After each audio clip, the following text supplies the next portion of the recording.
Jiro Lupat. Mulai yuk.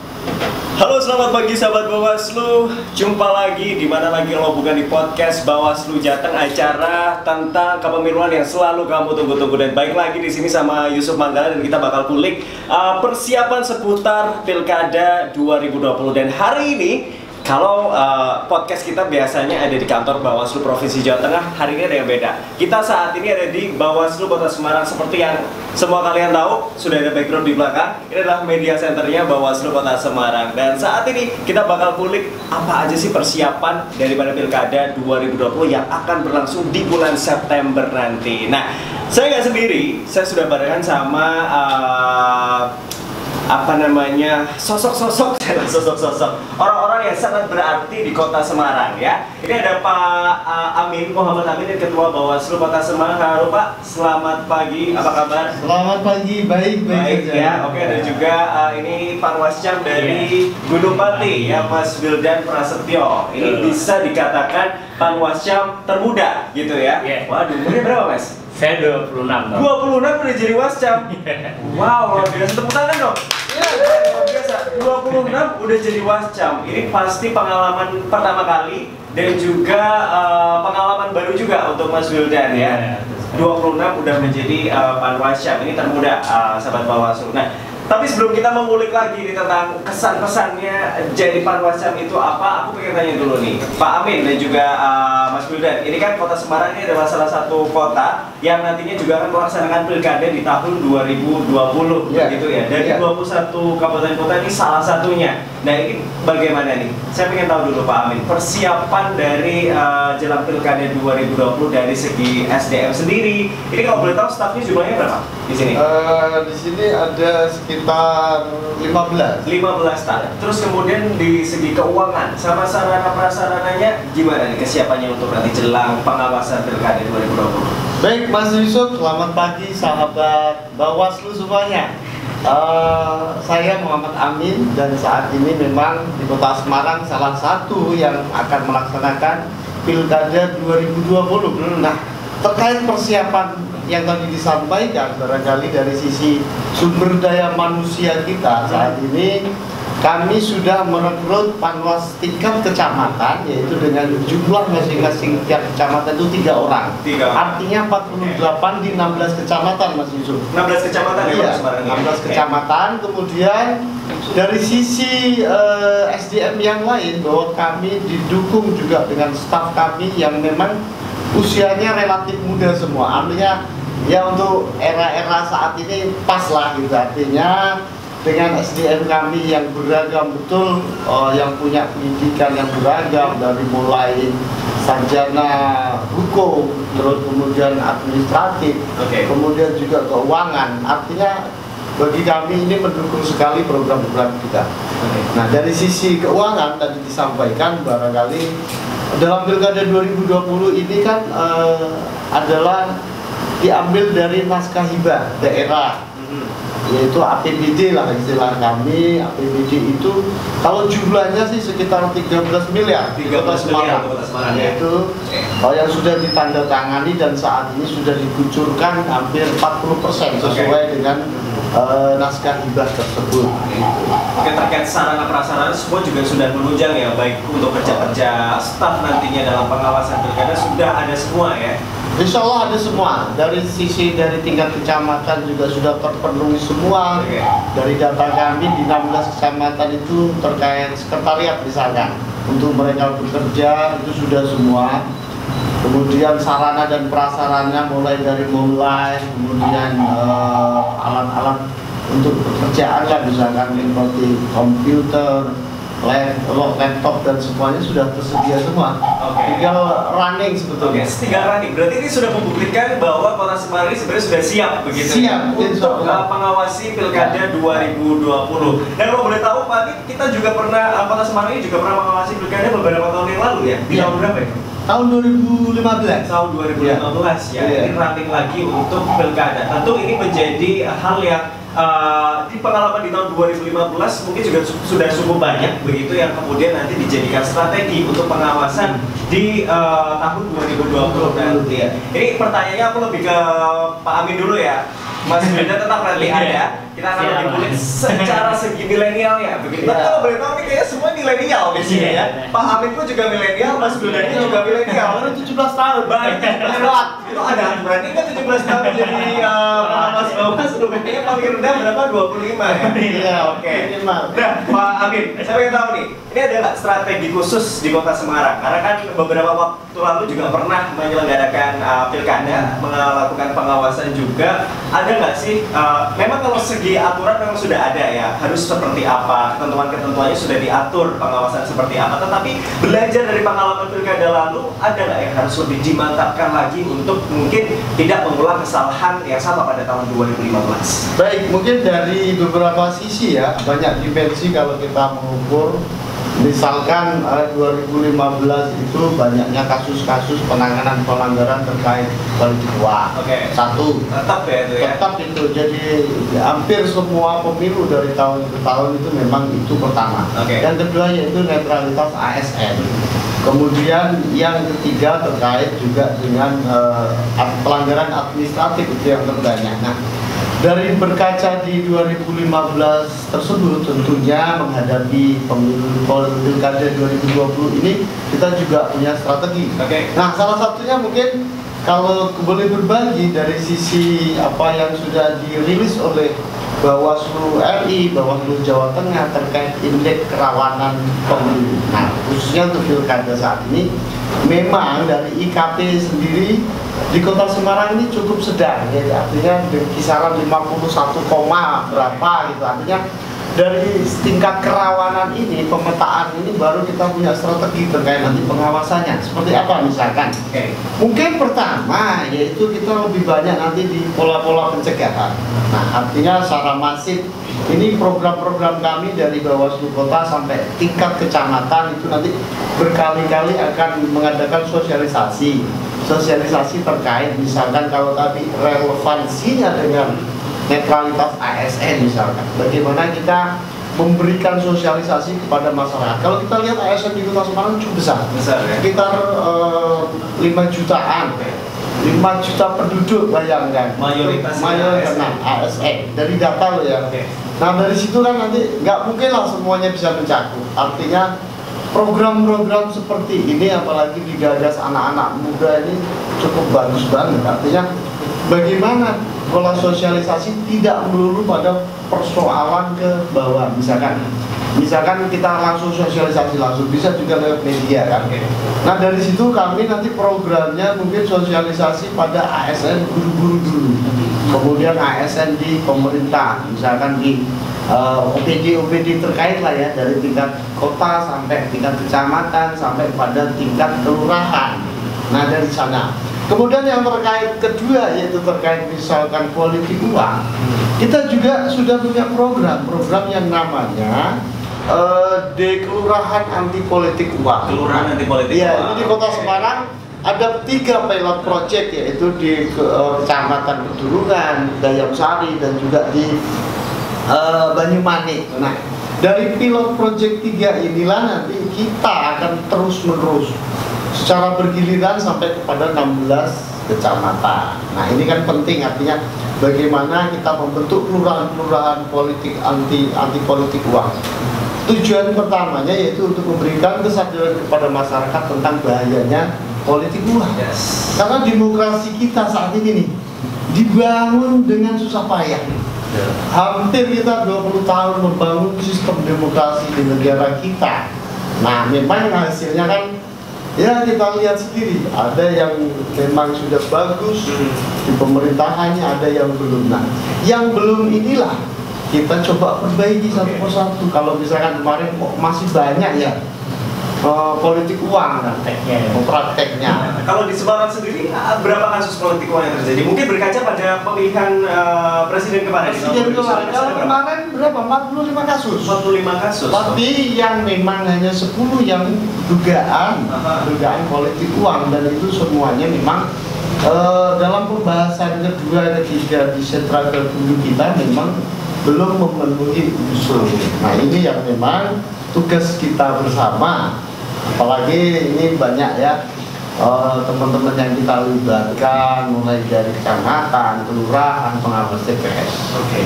Jadi kalau kita berkaca mungkin sudah komprehensif juga gitu. Pengawas di berbagai lini itu ada. Ada. Dari pusat, dari provinsi, dari kabupaten, kota juga Semarang ada, Wascam, kelurahan, desa, dan juga nantinya PTPS. Kalau misalnya tadi berbicara 45 kasus yang terjadi itu terkait politik uang, harapannya sih kalau bisa nggak ada semua ya Pak ya, tidak ada nominal sekalipun gitu kalau bisa. Tetapi mungkin lewat berbagai upaya tadi dari sosialisasi, pencegahan yang dilakukan tadi, harapannya mungkin ke depan bisa mengurangi atau bahkan sama sekali tidak ada. Mungkin nggak kalau sama sekali nggak ada? Kalau bicara sama sekali tidak kayaknya belum mungkin. Belum mungkin. Karena pesimis dong nih berarti. Bukan. Gini, artinya gini. Kita melihat bahwa sistem kita dibangun itu kan nggak serta-merta langsung menuju ke tujuan utama, ya kan? Harus ada proses. Bagaimana membangun kesadaran masyarakat ini kan yang lebih penting. Artinya bagaimana mental masyarakat kita bangun dulu. Ya bener lah kalau kata lagu-lagu itu, membangun rohaninya dulu, mentalnya kan. Nah di kita ini ada beberapa, bukan turunan ya, bukan menjadi habit, tapi apa ya, kayak budaya gitu kan.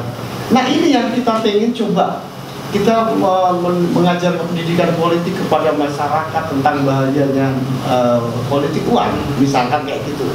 Kenapa sih kecenderungan di tingkat kita sendiri ya, politik uang itu sulit diberantas. Kenapa tuh? Faktor budaya, pertama. Satu, kedua kesadaran masyarakat. Terus ketiga yaitu kesadaran bagaimana membangun sebuah sistem yang baik, ya kan? Kita kan ingin nih pemilihan kepala daerah itu bersih, pemilihan legislatif bersih dari politik uang, pemilihan presiden dan wakil presiden bersih. Nah tapi kan butuh bangunan yang step by step. Nggak kita bangun rumah aja nggak mungkin dong langsung atap ya, gitu. Analoginya gitu. Nggak mungkin plafon dulu, harus juga fondasi dulu. Fondasi inilah yang step by step kita coba. Nah, tentunya melibatkan semua masyarakat. Karena kalau melihat pengawas kita berapa sih? Ini berbagai persiapan berarti sudah ya. Kita kalau ditanyain sudah siap belum untuk pilkada? 100% siap. Kami siap. 100% harus siap. Harus siap apapun itu. Nah, kita beralih nih ke Mas Duda nih. Kalau tadi udah disinggung, ini terkait tentang kita nggak bisa sendiri. Kita butuh masyarakat tentunya, khususnya ini masyarakat milenial yang secara mungkin pemikiran, secara skill semua sudah mumpuni lah ya, anak-anak milenial zaman sekarang. Dari Mas Duda ini salah satu pengawas kecamatan yang bisa dikategorikan milenial termuda di kota Semarang ya, Mas. Saya pengen tahu nih kan, ini kan banyak sekali kecamatan yang ada di kota Semarang, ada 16 gitu ya. Ini sejauh ini kan sudah terbentuk Panwascamnya pada sekitar bulan Desember kalau nggak salah ya. Nah, apa aja sih? Apa yang udah dikerjakan nih sama Wascam-Wascam? Mungkin sahabat Bawaslu pengen tahu. Kemarin kamu direkrut seberapa prosesnya rumit gitu, membutuhkan anggaran yang juga besar. Lo udah ngerjain apa sih sebenarnya? Gitu. Terima kasih Mas Yusuf. Jadi memang kita di tingkat kecamatan sudah dilatih dari bulan Desember ya, sehingga kita mulai aktif bekerja itu dari bulan Januari hingga sekarang ini bulan Maret ya. Kita memang sudah beberapa kali mendapatkan instruksi dari Bawaslu Kota Semarang karena memang jadwal timeline yang sudah diatur selama pengawasan pilkada di tahun 2020 nanti. Jadi Panwas Kecamatan sudah melakukan rekrutmen juga Mas di tingkat kelurahan. Jadi kita akan merekrut sudah merekrut Panwas di tingkat kelurahan yang kemarin prosesnya sudah cukup panjang juga ya, sekitar dari tanggal 10 Februari diumumkan sampai hari ini terakhir nanti akan dilantik pada tanggal 13 besok di tingkat Panwas kelurahan. Nah dari berbagai macam background masyarakat di tingkat kelurahan yang saya bicarakan mungkin di kawasan Gunung Pati ya Mas ya, yang wilayahnya ini memang tergolong di gunung, di atas, di pucuk ya, di pucuk, salah satu pucuk yang ada di Semarang, ada pucuk Bombel, pucuk Gunung Pati. Nah, di Gunung Pati memang sebenarnya ada beberapa minat masyarakat milenial yang memang sudah kami upayakan untuk terlibat dalam pengawasan pilkada tahun 2020 ini. Jadi beberapa pendaftar yang kemarin datang memang kami mendapati ada sekitar 3 sampai 4 orang masuk daftar di Kecamatan Gunung yang ternyata memang semangatnya ada mau untuk mencari informasi terkait apa itu pengawas, tapi memang karena ketentuan untuk menjadi pengawas ada umur yang membatasi bahwa harus 25 tahun, maka ya kita terima administrasi tapi tidak diloloskan. Jadi sebenarnya Panwas Kecamatan Gunung Pati juga sudah menyasar nih teman-teman kalangan milenial di area Gunung Pati, karena kami sadar juga bahwa keterlibatan milenial ini di pengawasan pemilu itu sangat penting. Karena memang di beberapa pemilu yang sudah ada, pengalaman-pengalaman yang sudah ada ini kan memang butuh tenaga yang ekstra, kemampuan skill yang mumpuni, karena memang sekarang juga pengawasan kita juga tidak bisa secara bahasanya mungkin kolonial ya. Nggak bisa tuh. Milenial juga itu. Jadul. Jadi di situ perkembangan zaman ya. Pelaporan juga bisa melalui gadget ya. Pelaporan juga bisa melalui media sosial, dan itu juga harus didukung oleh SDM yang mumpuni juga. Jadi memang kami dengan sadar bahwa Panwas Gunung Pati ingin melibatkan juga nih teman-teman di kawasan Gunung Pati, di baik kelurahan itu untuk terlibat dalam pengawasan dari segi milenialnya tersebut.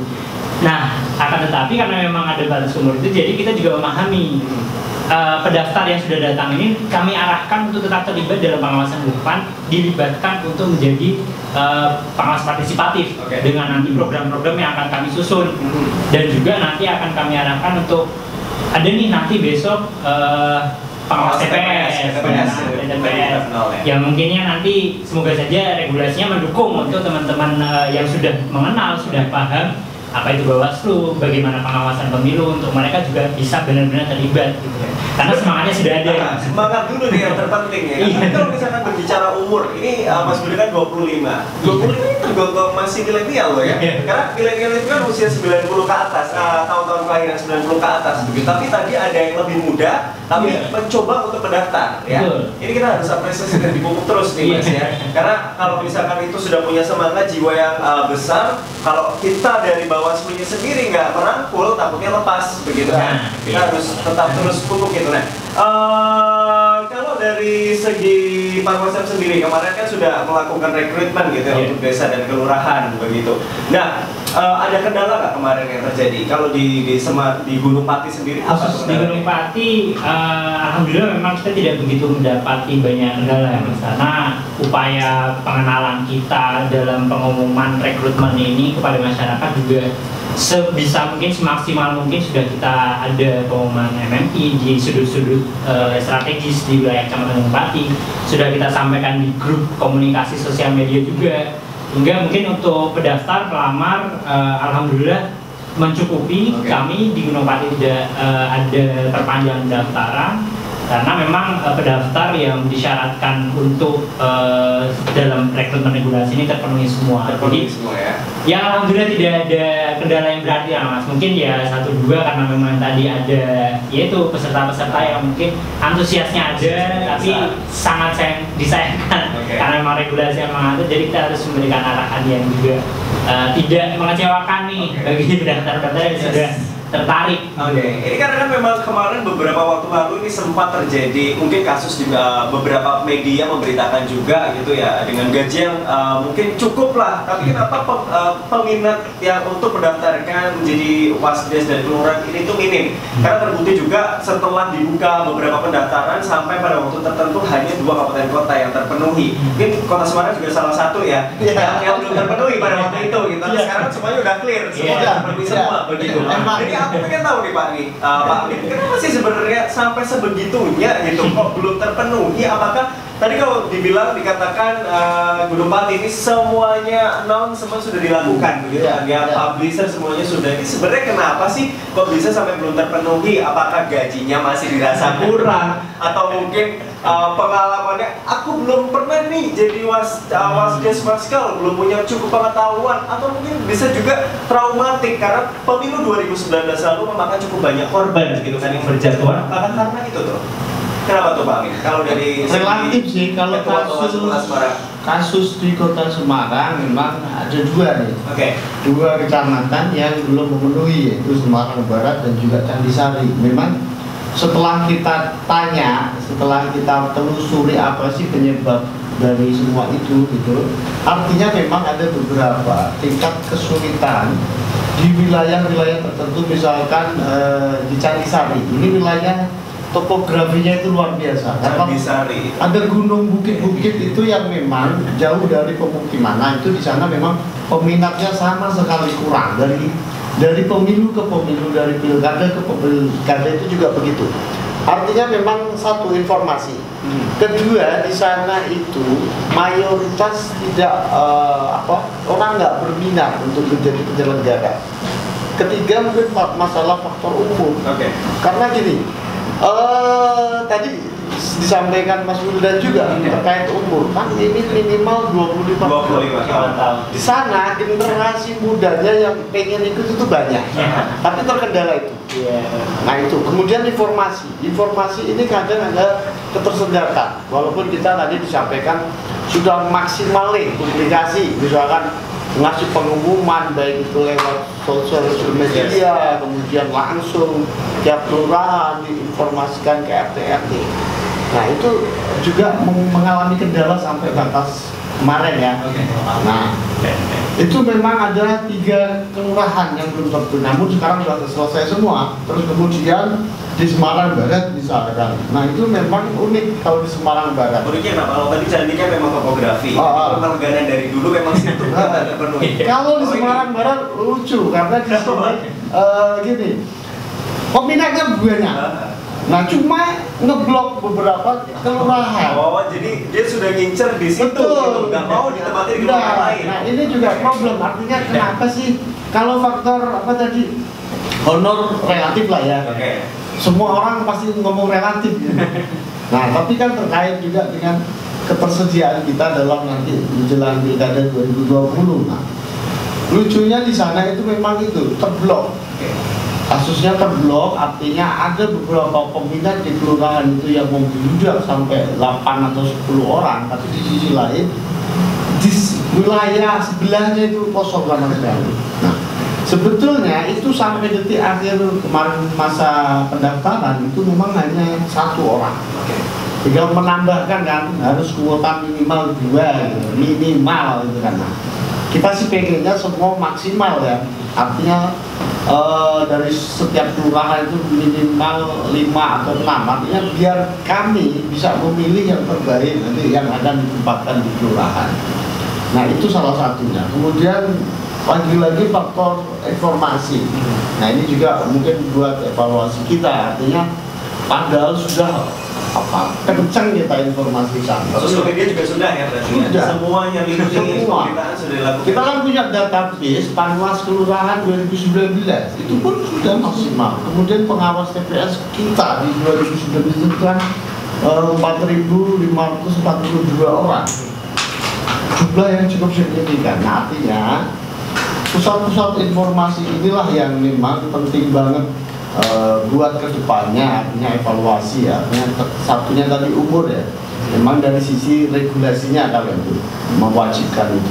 Nah itu barangkali Mas Yusuf. Jadi beberapa faktor topografi pun ternyata juga mempengaruhi peminatan masyarakat ini publik dalam mendaftarkan diri. Kemudian strateginya tadi yang ditindaklanjuti dari Kota Semarang sendiri, karena ada yang memblokade gitu di beberapa daerah. Kemudian apa nih sarannya Kota Semarang? Maksudnya tindakan apa yang diambil pada waktu itu ketika mengetahui oh ternyata terjadi blokade di sini, mengarahkan untuk mendaftarkan di kelurahan lain atau bagaimana?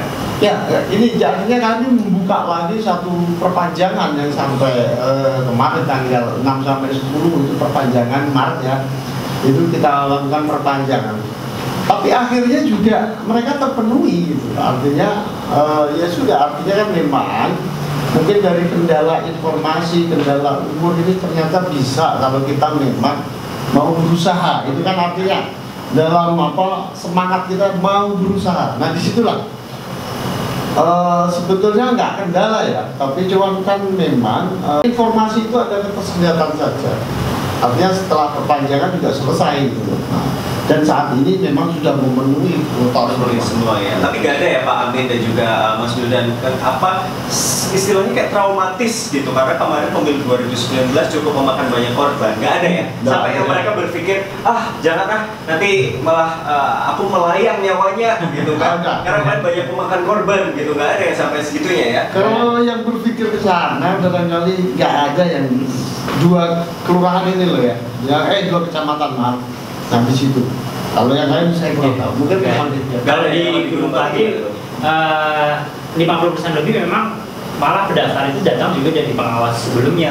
Jadi memang ya mereka mungkin tidak merasa itu menjadi beban, karena memang ya dalam pengawasan di lapangan teman-teman mungkin karena memang sudah paham bagaimana porsi pekerjaannya juga itu tidak menjadi permasalahan berarti gitu. Oke.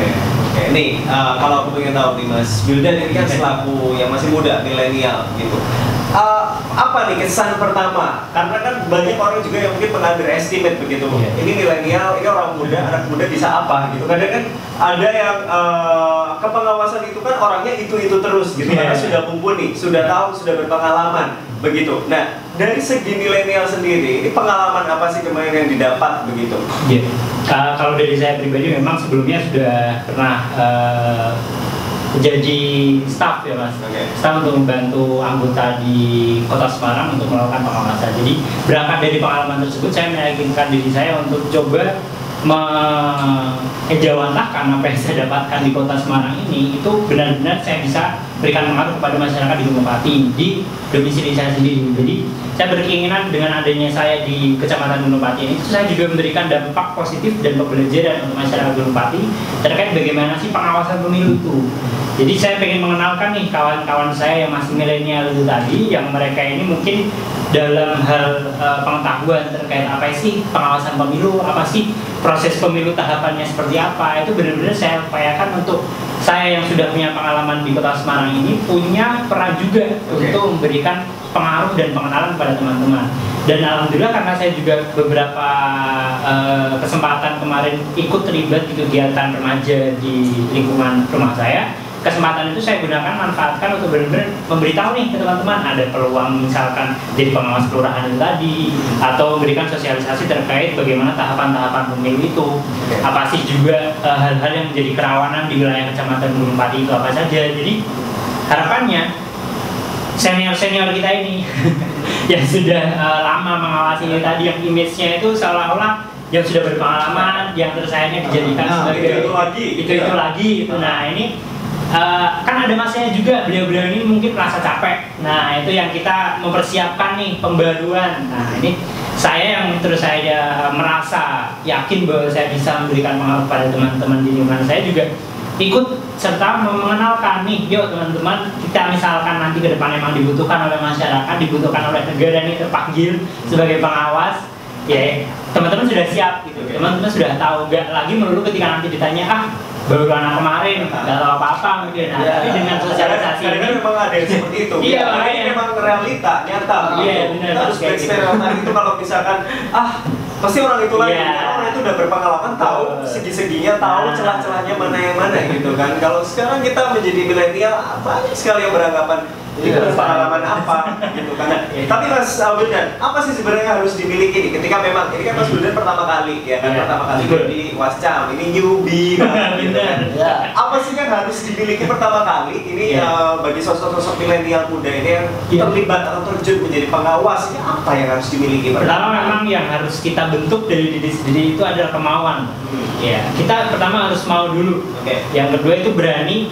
Yang ketiga mau belajar. Ya, 3 modal ini yang mungkin sementara saya pegang sejauh ini untuk bagaimana mengemban amanah sebagai panwas di tingkat kecamatan.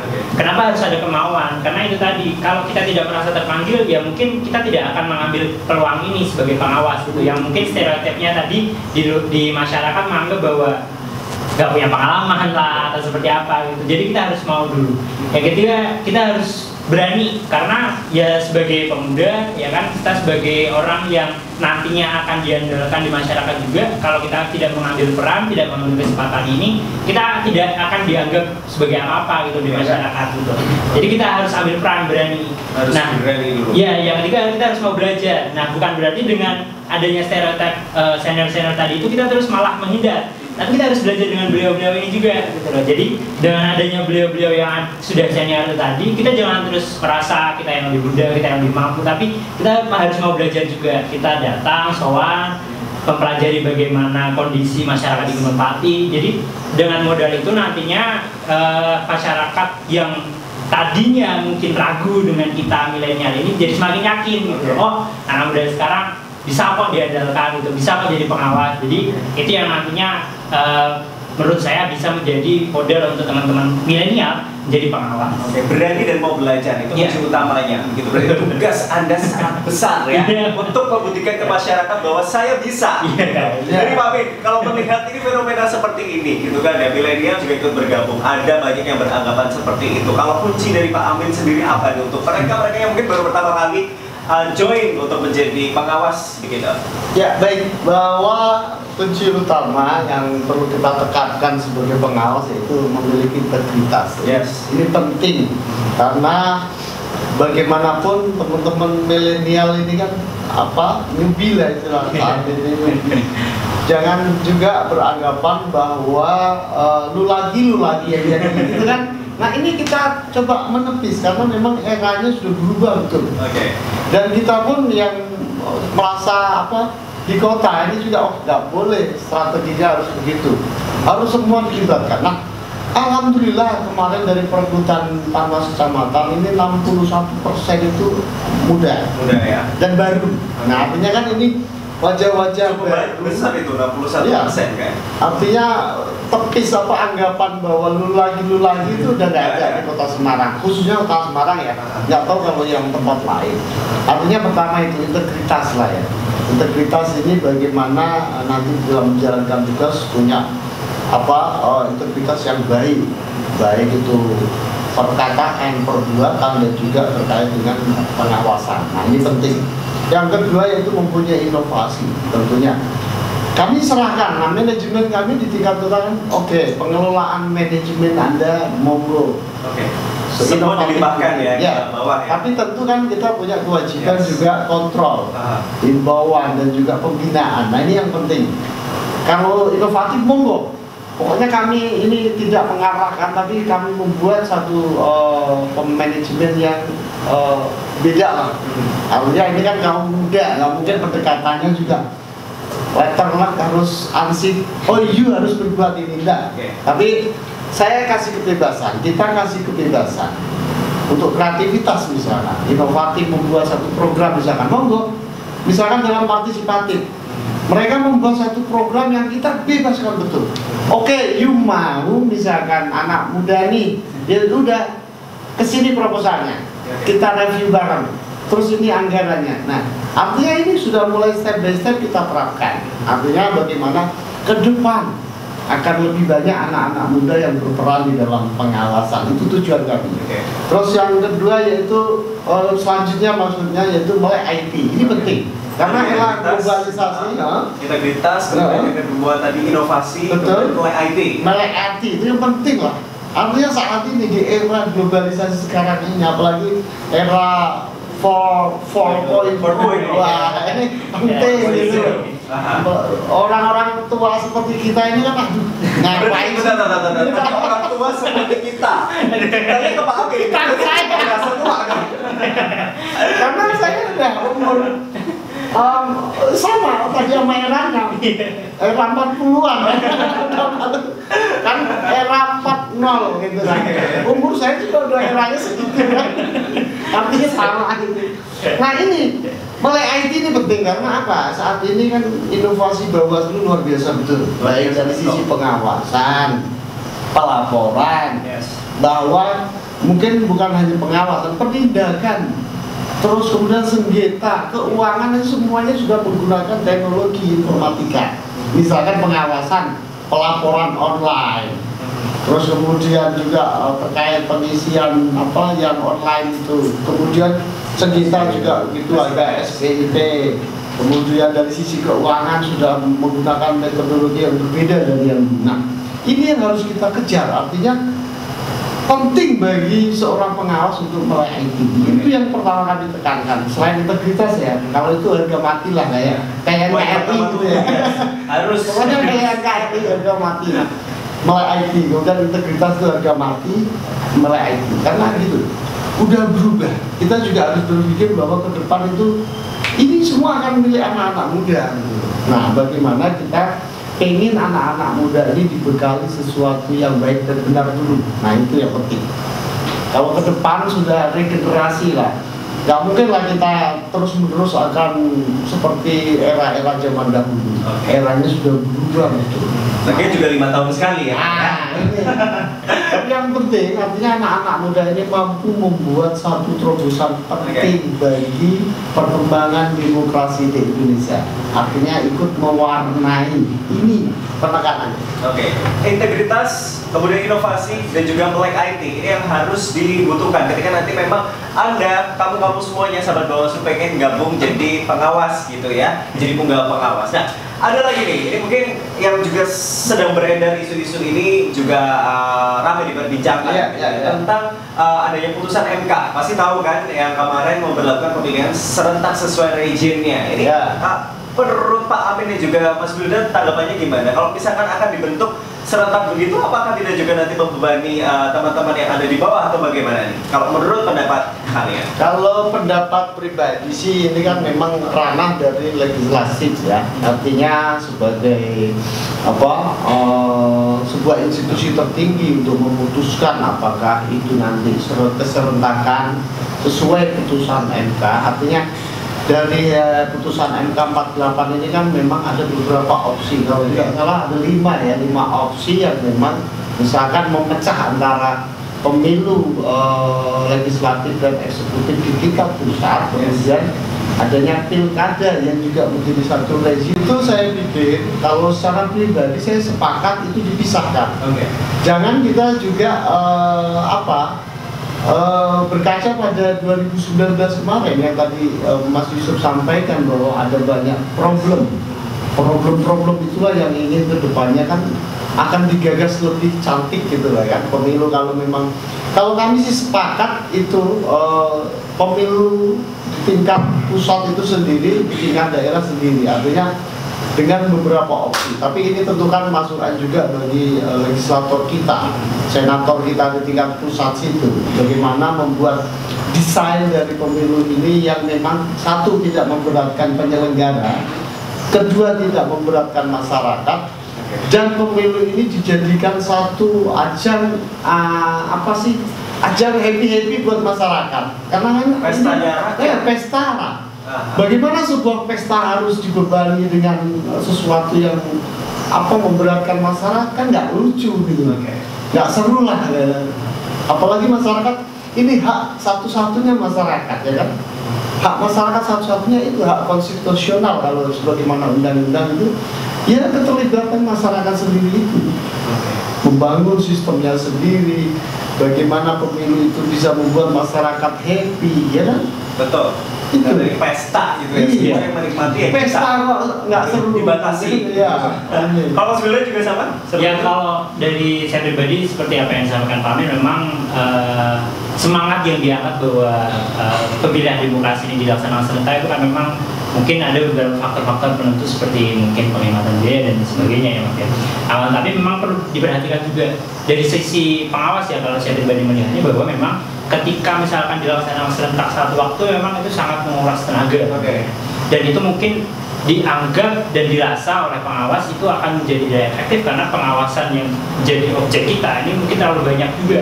Sehingga nantinya akan mungkin lebih banyak menimbulkan hal-hal yang di luar kendali dari pengawas. Dan ketika misalkan memang dilaksanakan dalam serentak itu memang dalam tataran yang terpisah itu tadi, misalkan dalam 1 tahun itu, atau misalkan terpisah antara pusat dan daerah, sehingga dari segi pengawas sendiri itu dalam melakukan pengawasan memang benar-benar juga turut mengawal mensukseskan gitu. Tidak ada karena kondisi yang mendesak itu tadi kita yang menjadi merasa bahwa ini terlalu berat gitu. Tapi memang regulasi yang dibentuk itu benar-benar juga mendukung dari berbagai lini, seperti apa yang saya sampaikan Pak Amin tadi, bahwa pesta demokrasi ini itu benar-benar harus bisa dinikmati bersama-sama. Oke.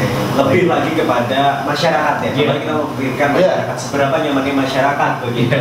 Dan ini menurut ini Pak Pungkas ya, menurut Pak Amin sendiri juga Mas Wildan, seberapa pentingnya sih sebenarnya lembaga pengawas itu di dunia kita saat ini? Apakah masih relevankah? Apakah masih pentingkah lembaga pengawas ini bagi kalian? Siapa dulu nih? Pak Amin dulu. Oh ya, Wildan dulu aja deh. Hanya biar nggak nyontek pernah jawabannya Pak Amin ya. Wildan dulu deh. Wildan dulu. Seberapa pentingnya sebenarnya ada lembaga pengawas ini? Menurut saya pribadi memang saat ini pengawas di lembaga negara kita ini masih sangat dibutuhkan. Karena memang proses penyelenggaraan pemilihan di negara kita ini memang dalam masih tahap proses pembelajaran dan penyempurnaan tentunya kan. Dengan adanya berbagai macam problem di masyarakat yang sudah kita lalui kemarin-kemarin itu, tentunya peran pengawas ini ke depan seperti yang disampaikan Pak Amin sebelumnya, bahwa kita sedang membangun fondasinya itu tadi. Bahwa pengawas ini kan tujuannya ke depan ingin memberdayakan masyarakat dan untuk secara langsung yang nantinya akan menjadi pengawas. Hingga sekarang proses yang ada kita saat ini, kita sebagai pengawas itu benar-benar kita maksimalkan ya, peran kita sebagai pengawas ini untuk memberikan edukasi kepada masyarakat, sehingga nantinya masyarakat tidak lagi memiliki sudut pandang yang itu hanya untuk kepentingan pribadinya saja. Jadi masyarakat yang sekarang ada ini kan mungkin memang perspektif yang mereka ambil ketika menghadapi pilkada ini mungkin hanya kebutuhan pribadi, bukan dinilai bahwa pesta demokrasi ini untuk membangun satu sistem yang lebih baik itu tadi, membangun satu sistem negara yang nanti yang memakmurkan masyarakatnya. Jadi dengan adanya pengawas ini nanti proses ke depan pemilu yang akan terselenggara itu ingin memberdayakan masyarakat juga, bahwa pengawasan yang dilakukan oleh Bawaslu ini tentunya akan mengarah pada masyarakat yang nantinya juga mandiri bisa melakukan pengawasan. Oke, jadi lebih kepada memberdayakan masyarakat ya, bagaimana bukan nantinya lembaga-lembaga pengawas, tapi juga memberdayakan masyarakat untuk aktif begitu ikut mengawasi. Kalau dari Pak Amin sendiri sebagai Pamungkas closing juga, ini seberapa pentingkah sih keberadaan lembaga pengawas ini? Kalau ditanya berapa pentingnya, saya jawab sampai saat ini memang pengawas sangat dibutuhkan. Karena melihat fenomena yang terjadi.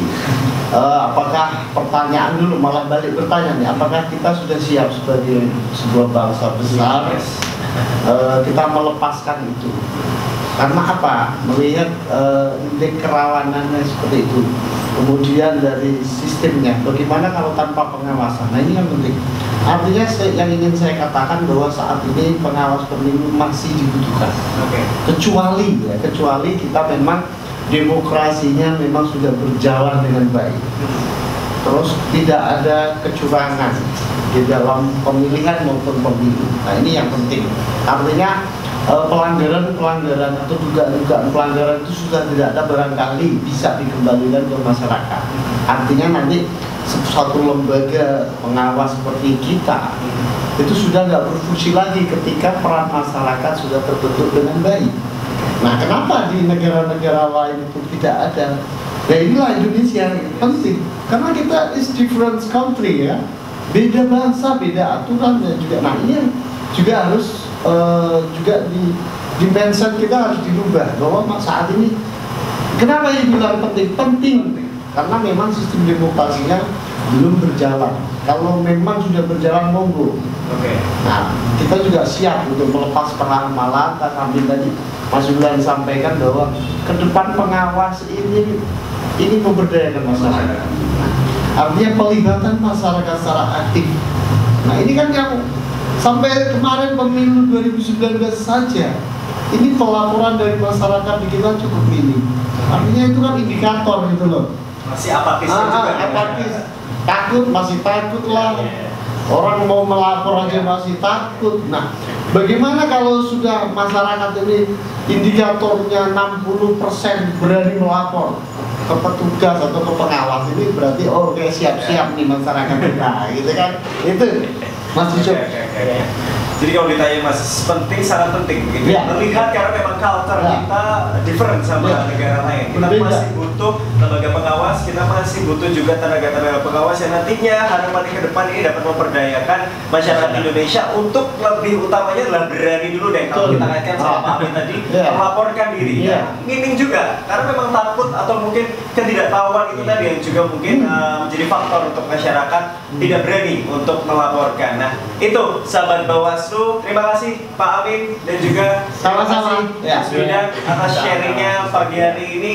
Semoga memang nanti perkembangan ke depan pilkada di Kota Semarang ini berjalan dengan lancar, Amin. bisa bersinergi, tidak Amin. hanya di lembaga pengawas saja juga, tapi memberdayakan masyarakat untuk juga terlibat untuk aktif karena sejatinya pengawasan itu adalah masyarakat itu sendiri. Betul. Begitu ya. Saya Yusuf Magala dan seluruh kerabat kerja yang bertugas. Terima kasih dan sampai jumpa di podcast kita selanjutnya. See you. WC ya. Sesuk meneh. Ojo lali. Matur suwun.